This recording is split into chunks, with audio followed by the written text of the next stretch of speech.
Hello, this is Minneapolis Sewer Drain Cleaning. If you need your drain cleaned, call 612-200-3827 in the Minneapolis area. But you should know that most of the time you don't need to call us, you can handle it yourself.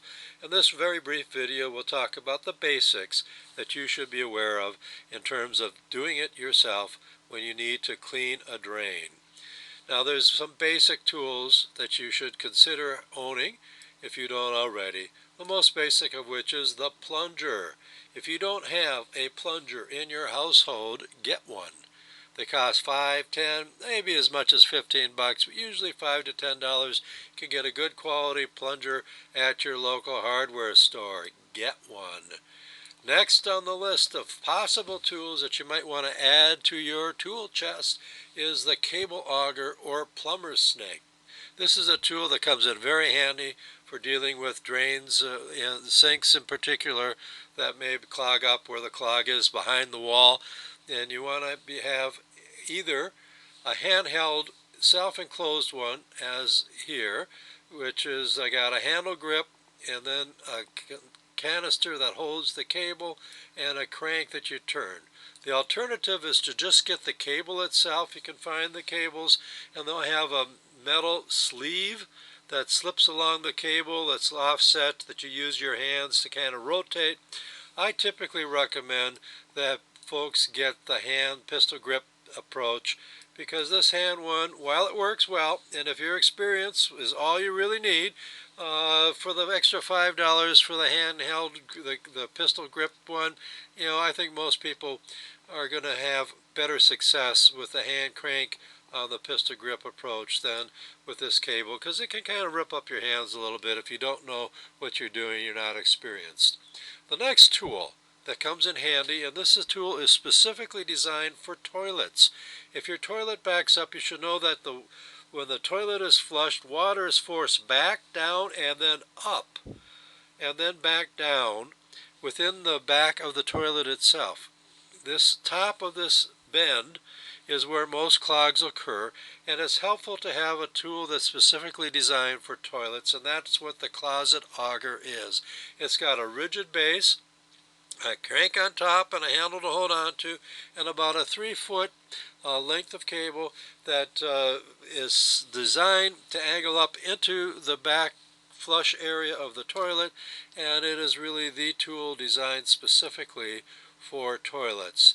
If you don't have one, you might consider getting one. It's the type of thing that toilets don't clog up that often, but when they do, it's handy to have and might be worth saving yourself the cost of calling a plumber or a service tech. Final tool that you might consider if you're really a do-it-yourselfer and you want to handle even the toughest jobs, you could consider buying an electric power auger, but they're pretty expensive. They run $400 to $1,500 or much more for professional grade tools. Better option is to rent one. You can typically get one for about $25, $30 from your local rental store.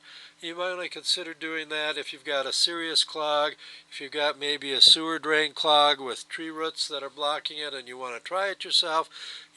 Go to the rental store, but make sure that they give you ample instruction on how to actually use that particular machine. There's some variation in the machines, but you want to know how to do it. You're going to want to be able to power the cable in, and then you need to know how to reverse it, because you're going to want to be going back and forth as you work your way through the clog.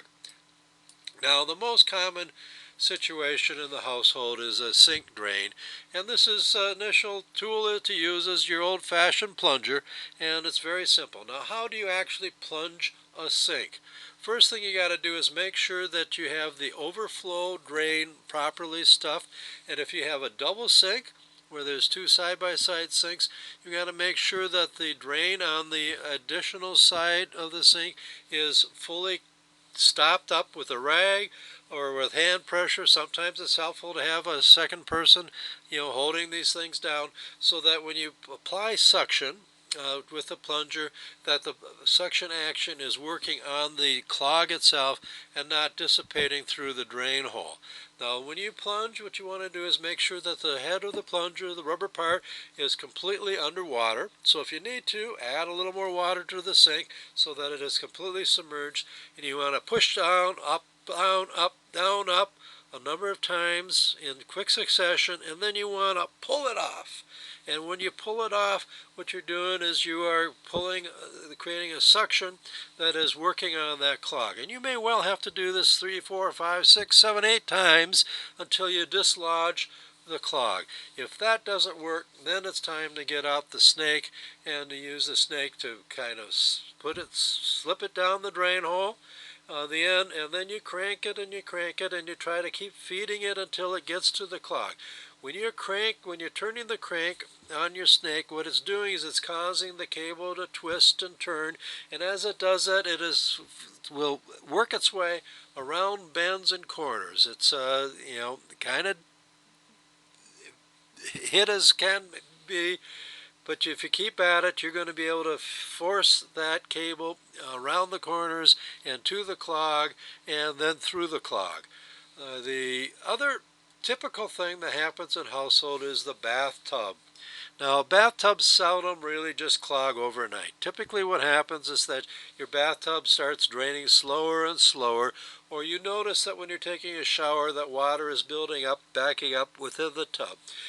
When you're taking a shower, the water should be dispersing down the drain automatically right away. There should be no back pooling at all on the base of the tub. If there is, that means that your bathtub drain is beginning to clog, and it is almost always caused by hair and gunk and soap that is accumulating along with the hair. So what you need to do is just get a piece of wire, make a little fish hook, bend to the end of the wire, and then just do a little fishing down that drain. What you're going to discover is that there's hair there.